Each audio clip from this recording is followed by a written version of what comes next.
اكتشفنا كتير من أخطاء التحريك في بلوي، والنهاردة هنبص عليهم كلهم. زي في حلقة الجدات لما جانت وريتا دخلوا المطبخ، بنشوف إن مفيش حاجة على يد الفرن، لكن بعد كام لقطة من شفا ظهرت فجأة عليه. وبرضه في المشهد ده في 6 علب على الأرض، لكن لما المشهد بينتقل من بينجو لتشيلي بيشوف تشيلي وهي بتلم العلب. لكن الغلطة هي إن فيه 6 علب على الأرض و2 في إيد تشيلي، يعني المجموع 8. بس قبل كده كان في 6 علب بس على الأرض. العلبتين الزيادة جم منين؟ في حلقة عطلة نهاية الأسبوع لما بلوي وبينجو كانوا بيتصارعوا مع بانديت، لاحظنا شوية أخطاء. زي في المشهد ده باللحظة سريعة بينجو فقدت واحدة من عينيها، وفي الكادر ده رجلين بينجو شكلهم أطول من الطبيعي، وهنا دراعاتها أطول من العادي. بعد كده عائلة هيدر بيلعبوا لعبة تمثيل، وبينجو بتتظاهر إنها تمثال، ولما بتجري ناحية الكنبة بنشوف 3 لاعب جنبها، عربية، لعبة محشوة، وكورة تنس. لكن بعد كام كادر بس لما بانديت بيجي يشيل بينجو العربية، اللعبة اختفت، وكمان كورة التنس غيرت مكانها. وده مش كل حاجة، لما بينجو بتجري برا البيت وبتعمل نفسها تمثال بنشوف ظهرها مواجه للبيت. بس لما بنشوف نفس المشهد من زاوية تانية بينجو دلوقتي واقفة بجنبها ناحية البيت. في حلقة محل التلفزيون لما بلوي وبينجو شافوا التيريرز من خلال كاميرا الأمان، نقدر نلاحظ إن أم التيريرز موجودة كمان. بنبص على شوية روج، ركز دلوقتي على ال3 روج دول هنا، زي ما احنا شايفين كلهم لونهم بينك. لكن الغلطة هي لما المشهد اتغير ليهم، واحد من الروج بقى لونه أحمر، مع إن في الأول ال3 كانوا بينك. زي ما عرفنا دلوقتي بانديت هو الضحية لأخطاء الأنيميشن اللي ليها علاقة بالشعر. وفي حلقة الجنيات بانديت بيعاني من تساقط الشعر تاني. هنا عائلة هيلر بيلعبوا لعبة تخيلية، وبانديت بيستفز الجنيات إنهم يعملوا أسوأ ما عندهم، وبسبب كده بيانجو دلوقتي متجمدة وصوابعها في مناخيرها.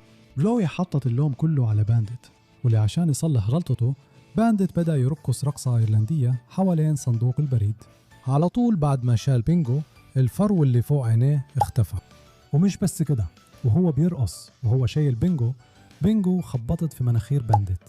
لازم نقول الرسامين محتاجين يدوا بانديت فرصة من الأخطاء دي. في حلقة الشاطئ بلوى كانت بتستمتع وهي بتنط فوق آثار أقدام تشيلي في الرمل.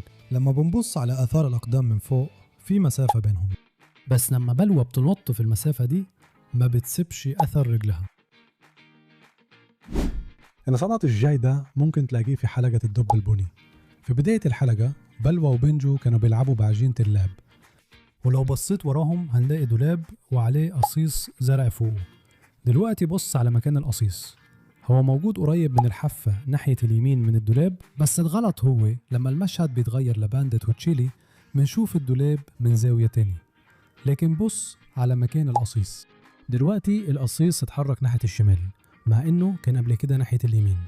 في حلقة الفراشات بلوى، بينجو وجودو كانوا بيلعبوا لعبة ممتعة، وبعد مشكلة صغيرة حصلت في الحلقة خصوصا بين جودو وبينجو ال3 تصالحوا وكملوا اللعب. دلوقتي ال3 جراوي عايزين يبقوا بني ادمين، ومفيش واحدة فيهم عايزة تتظاهر انها الفراشة، فابتدوا يتساءلوا هيصطادوا مين. في اللحظة اللي بيسمعوا فيها بانديت المسكين وهو بيهمهم وهو بيخلص ينزل الغسيل، لو وقفت الفيديو بالظبط وقت ما بانديت بيتدمر تماما من مجموعة الجراوي هتلاحظ ان الشخصية بتبقى ملتوية ومش ممكن تتعرف عليها. مثلا خد بالك ان دراعه بيروح على خده على طول، وده غريب جدا. بانديت المسكين شكله ضحية الكل، حتى رسام الكرتون نفسهم. وفي غلطة مضحكة تانية في حلقة اسمها شيب دوغ، لما بانديت كان بيتظاهر انه خروف. بنجو عايزة تدي الخروف شوية عشب لذيذ. لما الخروف ياكل العشب من ايد بنجو ركز كويس في ايدها، يبدو انه الخروف اكل ايدها كمان، هي بس بتختفي. في حلقة تيكاواي لما بانديت دخل المطعم يشوف الاكل جاهز ولا لا، البنات فضلوا يلعبوا برا كأنهم في مطعمهم الخاص. الغلط هو انه في لحظة معينة بنجو اكلت الاكل الحار اللي بانديت سابه هناك، ولما بانديت رجع برا بنجو بسقط الاكل الحار من بقها على وش بانديت المسكين. خد بالك انه لما بينجو عملت كده بانديت لف وشه على الجنب، وقدرنا نشوف ان الجنبين بتوع وشه اتوسخوا. بعد كده مسح وشه بذراعه ودلوقتي وشه بقى نضيف تماما. بس ازاي ده ممكن يحصل؟ لما بين الجنبين بتوع وشه في منخار بيمنعه انه يمسح الجنبين مع بعض. في حلقة اجتماع العيلة بلوى اتهمت بانديت انه ضرت في وشها وبدأت مناقشة عائلية عشان يكشفوا الحقيقة. ظهرت تصريحات وأدلة متضاربة، لكن في الآخر الحقيقة اتكشفت وده أدى للاعتذار. القصة المضحكة دي فيها كمان غلطة في الرسوم المتحركة صعب تلاحظها. أثناء كلام تشيلي عين بلوى فجأة اهتزت، بس زي ما قلنا ده بيحصل في كام إطار بس، وده فعلا صعب تلاحظه. زي في الحلقة الصغيرة بتاعت الطبول، تشيلي وبلوي وبينجو رايحين محل موسيقى عشان يسألوا عن دروس كمان لبينجو، وأثناء المشهد اللي بينجو فيه بتلعب على الطبلة لاحظنا غلطة غريبة جدا. في اللحظة دي بالظبط لو قربنا على الخلفية هنلاقي تشيلي وبلوي، بس بص على رجل بلوي شكلها مش متناسق خالص. ومش بس كده، بلوي هنا كمان طايرة في الهواء، رجليها مش لامسة الأرض، بس في ثواني رجعت طبيعية تاني. من امتى بلوي اتعلمت تطير في الهواء؟ نكمل. في حلقة بوبي لبي لاحظنا غلطة استمرارية مضحكة. الغلط حصل لما بينجو طلعت على ظهر بانديت. في اللحظة دي بالظبط لما بلوي بتصور بانديت وبينجو، وش بانديت اللي ظهر على شاشة الموبايل شكله مختلف عن شكله الحقيقي. لو بصينا على وشه الحقيقي هنلاقي عينيه مقفولين خالص، لكن على الشاشة عينيه مفتوحين شوية. لو رجعنا لحلقة الطبول الصغيرة اللي شفنا فيها بلوي طايرة في الهواء لاحظنا غلطة غريبة تانية، ويبان ان محل الموسيقى ده فيه سحر. واول ما تشيلي بتتكلم مع الراجل بتاع المحل ومعاها بلوي وبينجو نقدر نلاحظ آلات موسيقية كتير في الخلفية. بس دلوقتي خلينا نركز على الثلاث حاجات دول بس. زي ما احنا شايفين ورا بينجو على طول في سماعة مستطيلة، وجنبها في سماعة مربعة، وكمان في طبلة. لكن الغلطة هي انه بعد شوية لما بينجو تبدأ تدق على الطبلة نقدر نلاحظ انه السماعة المستطيلة اختفت وظهرت سماعة تانية فجأة جنب الطبلة. ودلوقتي تعالوا نتكلم عن حالة اختفاء تانية. في حلقة محل التلفزيون بانديت وبلوي وبينجو بيروحوا محل المكملات الغذائية، وأثناء ما بانديت بيشوف المكملات بلوي وبينجو كانوا بيلعبوا بيستمتعوا بالكاميرات المراقبة. بس الغلطة هنا في مشهد من المشاهد بنلاحظ ان واحد من الكلاب الترير بيعدي جنب رف عليه 5 برطمانات من بودرة البروتين، 2 فوق و3 تحت. كمان خلينا نبص على الوقت هنا، الساعة 3 ساعات و17 دقيقة و56 ثانية، لكن بعد بالظبط 12 ثانية بنشوف نفس الرف من زاوية تانية، بس المرة دي في برطمانين بس من مسحوق البروتين. فين راحوا باقي البرطمانات؟ أكيد مفيش حد خد 3 برطمانات في 12 ثانية بس. في حلقة باس ذا بارسل لاحظنا أغرب غلطة لحد دلوقتي. بابا لاكي هو اللي بينظم لعبة باس ذا بارسل بس غير القاعدة، ومن رد فعل الأهالي واضح إنهم مش مبسوطين خالص. بس استنى، في غلطة هنا. لو قربنا على ماما جاسبرجي هنلاحظ إن إيدها شكلها غريب شوية، حرفياً عندها دراعين في ناحية واحدة، شكله كده الرسامين غلطوا في مكان إيدها. لو أنت مستمتع بالفيديو لحد دلوقتي ما تنساش تعمل لايك. دلوقتي تعالوا نتكلم عن بانديت ومشاكل الفرو بتاعته تاني. زي ما كلنا عارفين دلوقتي بانديت دايما ضحية لأخطاء التحريك اللي ليها علاقة بالفر، ولقينا كمان غلطة جديدة في حلقة ميني بلوي وهو بيجهز ساندويتش الفطار لبلوي وبينجو. الفرو اللي ورا راسه اختفى لجزء من الثانية بس، ده حصل حرفيا لجزء من الثانية، بس عيننا اللطاطة قدرت تلاحظه. ولما رجعنا لحلقة بوبي لبي لاحظنا غلطة تانية في الاستمرارية، وأول ما بينجو بتعرض ألبوم مغامرات بوبي لبي نقدر نلاحظ إنه جاسبر دبليو كمان ظاهر هناك. بس المشكلة هنا لو بصينا على إيده هنلاقيها سودة، مع إن الطبيعي إن إيده لونها بني زي ما شفنا في ظهوره قبل كده. دي غلطة في الاستمرارية. دلوقتي تعالوا نبص على غلطة تانية في الاستمرارية. في حلقة الجدات بلوي وبينجو كانوا بيلعبوا لعبة تمثيل وبيمثلوا إنهم جدات اسمهم جانيت وريتا. في واحدة من المشاهد لما الجدات دخلوا العربية نقدر نلاحظ إنه رجليهم عدت من أرضية العربية، لكن الغلطة هي بعد لحظات لما عربية الجدة خبطت نقدر نلاحظ إنه قاع العربية كان صلب تماما، ما فيش مكان لرجليهم تعدي منه. لكن قبل كده شفنا بوضوح رجليهم بتعدي من أرضية العربية، ودلوقتي الغلطة الجاية دي مضحكة جدا، وطبعا ليها علاقة ببانديت المسكين. في واحدة من الحلقات بانديت كان بيلعب لعبة تخيلية مع بلوى وبينجو، وبيمثل انه ماكينة المخلب. بعد ما العيال هجموا على بانديت عشان ما خلاهمش يكسبوا اطباق الايس كريم اللي ما بتخلصش، بانديت خبط رجله في الترابيزة. دلوقتي ركز كويس، زي ما احنا شايفين هنا بانديت خبط رجله اليمين بس مسك رجله الشمال من الوجع، ولما قعد على ترابيزة العشاء ركبته اليمين كانت مربوطة برباط. بجد الرسامين محتاجين يرحموا بانديت شوية. في حلقة تيكاواي بنشوف إن الشخص المسؤول عن تحضير الأكل اللي بانديت طلبه موجود جوه المحل وبيشتغل وبيجهز طلب عيلة هيلر. خد بالك إن فروتها فتحة تماما على رأسها. لحد هنا كله تمام، لكن لما نوصل لنهاية الحلقة ست المطعم بتظهر وأخيرا بتسلم بانديت طلبه. خد بالك إن فروتها مش فاتحة بالكامل، لكن في الحقيقة النصف السفلي فاتح والنصف العلوي رمادي. ده بيبين إن كان في غلطة تانية في التحريك في الجزء ده من الحلقة. نكمل. في حلقة السباحة في الكريسماس لاحظنا غلطة مثيرة جدا، فيها عائلة هيلر كلها متجمعة وبيفتحوا هداياهم، لكن لما يجي دور موفن تفتح هديتها بيحصل حاجة غريبة. خد بالك إن العلبة متغلفة كويس زي ما المفروض بورق هدايا عادي ومطوي بشكل طبيعي، بس لما موفن تشد الورق اللي حوالين الهدية لو بصيت على جنب العلبة هتلاقي طيات الورق اختفت فجأة من غير سبب. شكلها كده سحر موفن. في واحدة من الحلقات جاك وراستي وماكنزي كانوا بيلعبوا لعبة وبيمثلوا انهم في سفينة فضاء، بس الغلطة بتحصل لما جاك وراستي يرجعوا ماكنزي لسفينة الفضاء بتاعته. خد بالك ان كل حاجة طبيعية ما عدا ماكنزي، حواجبه اختفت فجأة. لو اتفرجت على الحلقة هتلاقي ان حواجبه دايما موجودة إلا في المشهد ده. في حلقة الرحالة بنشوف بانديت وتشيلي بيفتكروا أيام شبابهم لما كانوا بيسافروا مع بعض قبل ما يخلفوا، بس دلوقتي بدل الشنط على ظهرهم شايلين بنتينهم الاتنين معاهم وكمان سوكس وموفن. خد بالك ان جنب رجلين بانديت وورا ديل تشيلي في شوية لعب سابتها بينجو وبلوي مرمية على الأرض. بس لو كملت تتفرج على الحلقة هتلاحظ ان في المشهد اللي بعده على طول اللعب اختفت فجأة كأن حد شالها، وده مستحيل لأن العيلة كلها بتلعب مع بعض. يبدو إنه الرسامين نسوا يحطوا الحاجات دي تاني في المشهد. في حلقة الخور حصل حاجة غريبة مع ماكنزي، بس قبل ما نبص على الغلطة دي لازم نبص على شكل ماكنزي الأول. هو عنده فرو أسود وأبيض ورجليه اللي ورا لونهم مختلف، الشمال فيها فرو أسود أكتر واليمين فيها فرو أبيض أكتر. بس في الحلقة بيحصل حاجة مضحكة قرب النهاية. هم راجعين من رحلتهم للخور كلهم توسخوا وبقى فطين على رجليهم، بس استنى بص على رجلين ماكنزي، كانوا الاتنين عاديين في مشهد وفجأة الاتنين بقوا بيض في المشهد اللي بعده. لو رجعنا لحلقة الرحالة لاحظنا شوية أخطاء تانية. في المشهد اللي بانديت بيروح فيه يشتري كرواسون لما يوصل للبائع بنشوف إن بقعة بينجو عادية، نقدر نشوف البقعة اللي على راسها والبقعة الدائرية اللي على ظهرها.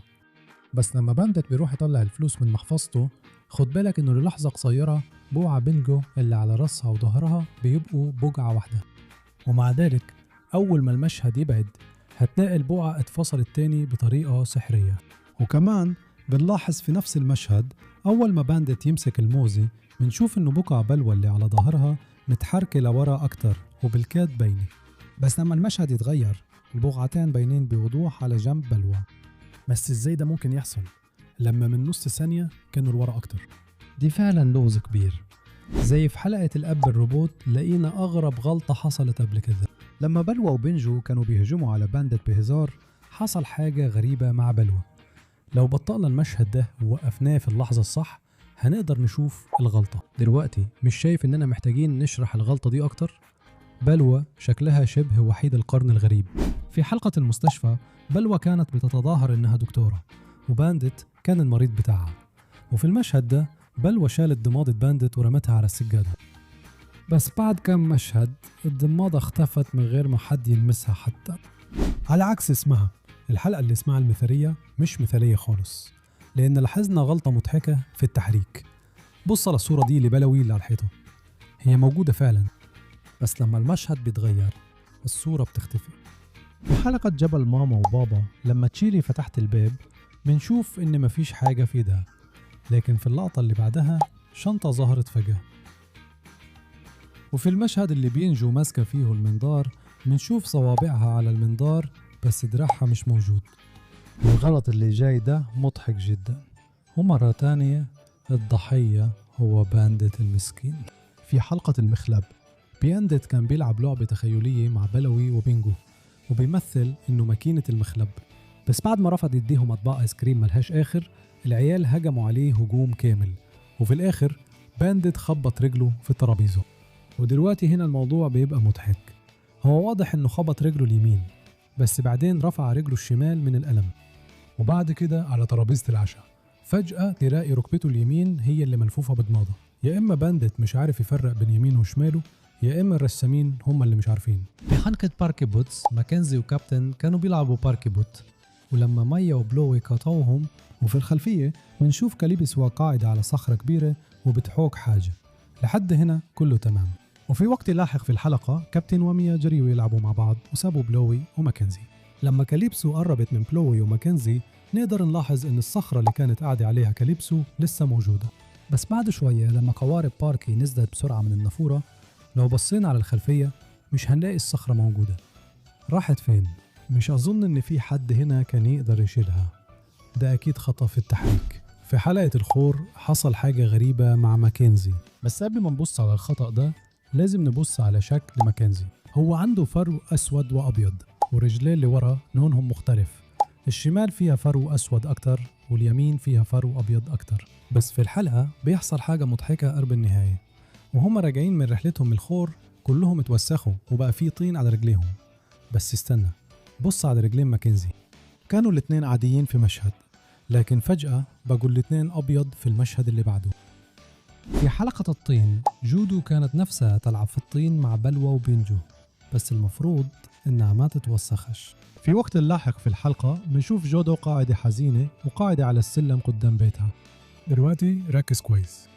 وأول ما ويندي راحت تقعد جنب جودو علشان تواسيها ديل ويندي عدى من السلم كأنه مش موجود. ده بيحصل في جزء من الثانية بس عيوننا الحادة قدرت تلاحظه. بنروح للحلقة اللي اسمها فندق بلوى. وبينجو كانوا بيلعبوا لعبة ممتعة، وهم بيلعبوا حصل خطأ مضحك. لما بلوى كانت بتزق بينجو على السرير قدرنا نشوف حاجة غريبة بتحصل مع بينجو. لو ركزنا في بينجو كويس هنلاحظ ان ظهرها عليه فرو لونه بني، لكن لما بلوى كانت بتزق بينجو على السرير في اللحظة دي الفرو اللي على ظهر بينجو اختفى. المفروض الفرو بتاعها يكون بالشكل ده، لكن في المشهد ده الفرو بتاعها شكله غريب خالص. لقينا كمان خطأ تاني في التحريك في حلقة لعبة الجاسوس. في الحلقة دي بلوى وأصحابها اتجمعوا مع بعض علشان يشوفوا في الحديقة ويتبسطوا. بلوي وماكنزي كانوا بيلعبوا جواسيس وبيحاولوا يجمعوا عينات شعر علشان يعملوا جرعة سحرية خاصة، بس الدنيا اتلخبطت خالص وده سبب كتير من الارتباك. وفجأة حصل حريقة كبيرة وخطط العشاء بتاعتهم اتلخبطت كلها. دلوقتي مش بس القصة مليانة مفاجآت وتقلبات، لكن كمان الرسوم المتحركة في الحلقة كانت شوية ملخبطة. لما بينجو وبانديت المفروض يكونوا في الحمام مع بعض، بانديت بيستنى بينجو تخلص من الحمام. بيحصل حاجة مضحكة، بانديت بيتشاف برا بيشوي سجق على الشواية بدل ما يكون في الحمام. ازاي وصل هناك بسرعة كده؟ وبعدين مفاجأة، بانديت فجأة بيظهر في الحمام مع بينجو وبيساعدها تغسل ايديها. هو بقى يقدر ينتقل آنيا ولا ايه؟ بس ده مش الخطأ الوحيد في الرسوم المتحركة في الحلقة دي. في الحفلة لما بلوى وماكنزي جريوا عشان يجيبوا شعر أكتر للجرعة بتاعتهم، حل بالك من تفصيلة خبيثة في الرسوم. بعد ما يمشوا على طول هتلاقي هاني وكيلوي واقفين مبسوطين، وفجأة بلحظة بيتحولوا لوضعية لعبة إمبو من غير أي انتقال سلس. دي تفصيلة صغيرة وسهل تعدي عليك وانت بتتفرج، بس لو وقفت الفيديو وبصيت كويس أكيد هتاخد بالك منها.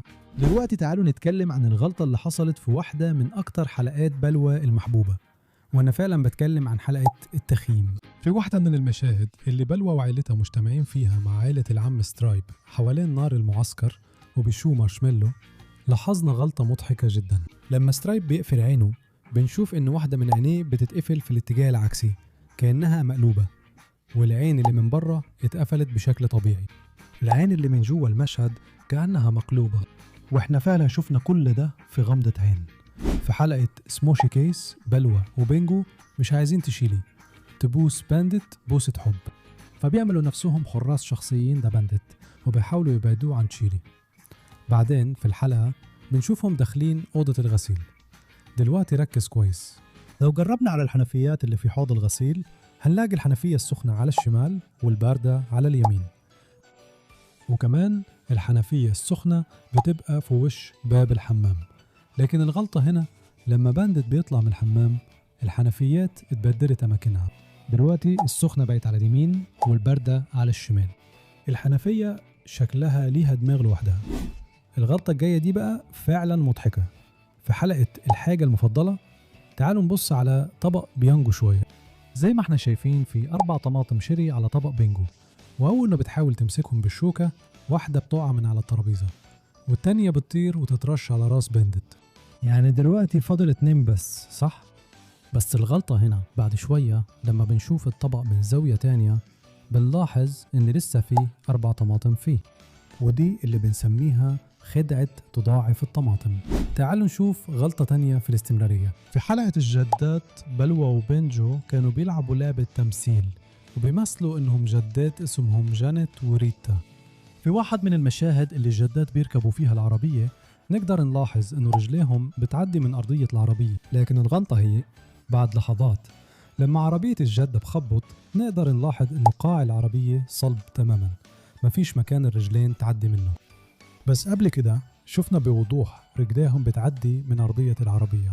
في حلقة جزيرة السجادة بلوى وبينجو بيتخيلوا إنهم عايشين في جزيرة صحراوية في الجنينة ورا البيت، وبيكتشفوا بانديت مرمي على الشاطئ. بانديت محتاج يطلع الطفل اللي جواه لو عايز يخلي جزيرة السجادة بتاعت بينجو وبلو يبيتوا. في آخر الحلقة بانديت بيرجع بيته من الجزيرة اللي كانوا بيتخيلوها.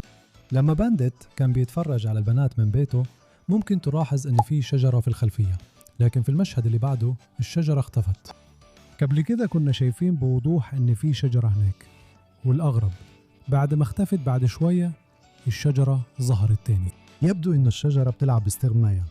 في حلقة مغامرة الكاري بينجو وبانديت راحوا بيت ماكنزي عشان يبدلوا الكاري. لما وصلوا للبيت بص على الباب ده هنا. خلي بالك من تصميمه عشان في حاجة غريبة هتحصل دلوقتي. بعد ما بدلوا الكاري بنجو وبانديت خرجوا من البيت، وفي مشهد بنشوف البيت من بعيد، لكن بص على الباب شكله مختلف تماما عن اللي كان عليه قبل كده. ولسه في أخطاء أكتر في الحلقة. لما ماكنزي كانت بترسم على وش بينجو خد بالك إنها ماسكة فرشة فيها لون أسود، بس لما بتوري بيانجو النتيجة بنشوف إنها رسمت شوارب بيضة باللون الأسود، والغريب في الموضوع إنها أصلاً ما عندهاش لون أبيض. في حلقة الكافيه بانديت خد بلوى للملعب وقابلت صاحبة جديدة اسمها ويني.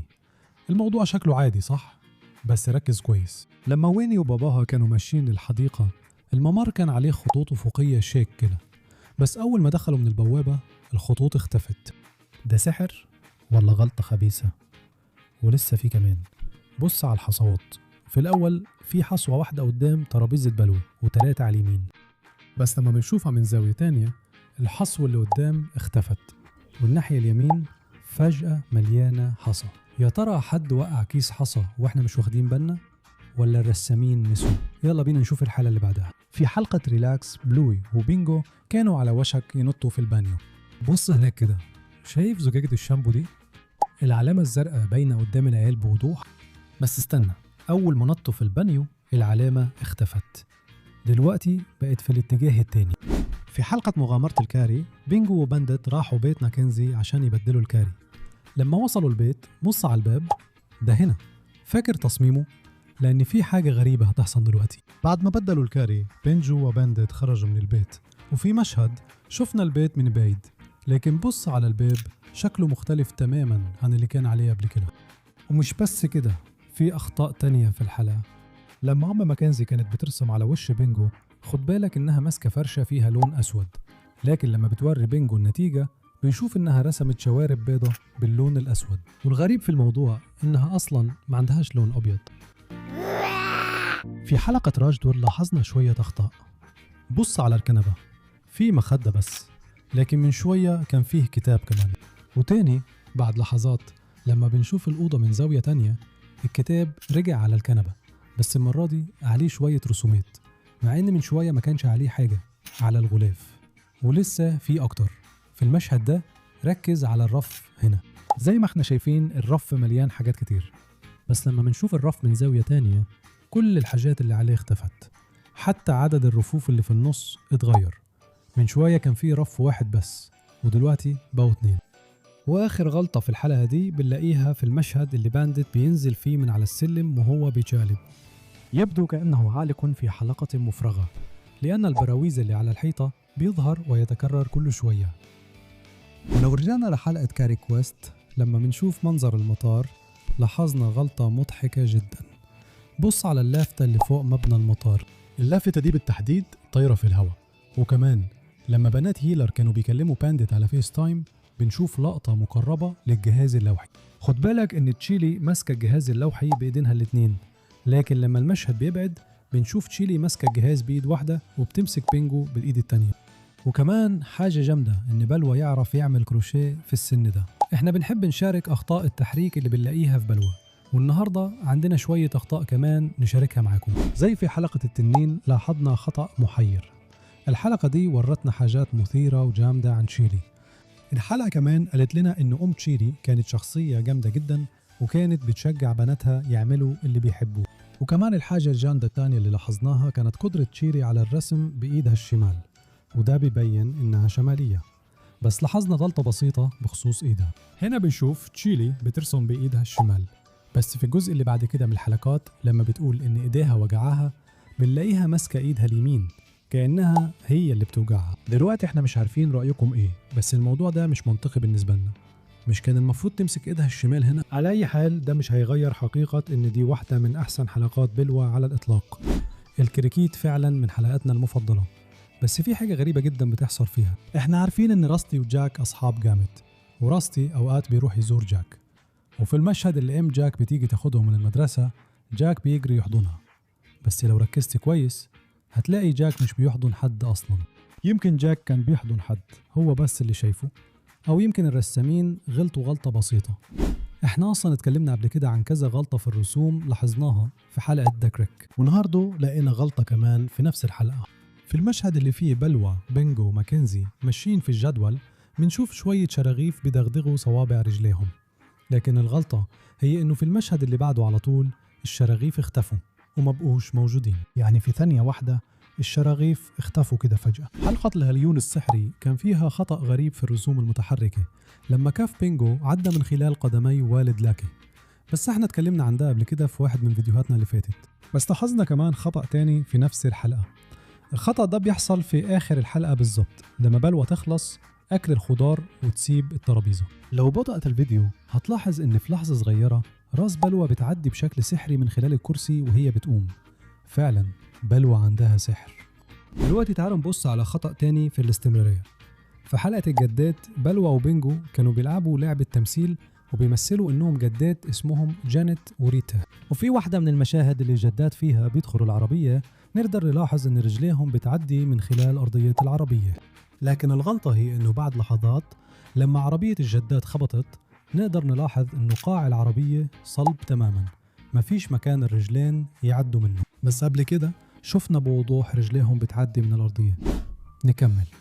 في حلقة سباحة عيد الميلاد لاحظنا غلطة مثيرة جدا. فيها عائلة هيلر كلها متجمعة وبيفتحوا هداياهم، لكن لما جه دور مافن تفتح هديتها حصل حاجة خارقة للطبيعة. خد بالك إن العلبة متغلفة كويس زي ما المفروض بتغليف هدايا عادي وتنيات طبيعية، بس لما مافن تشد الورق اللي حوالين الهدية لو بصيت على جنب العلبة هتلاقي تنيات التغليف اختفت فجأة من غير سبب.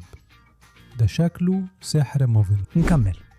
في حلقة الطين بلوى وبينجو كانوا مبسوطين جدا وهم بيلعبوا في كومة كبيرة من الطين، وجودو نفسها تلعب معهم في الطين، بس المفروض انها ما تتوسخش. بعد كده في الحلقة بنشوف جودو قاعدة حزينة على السلم قدام بيتها.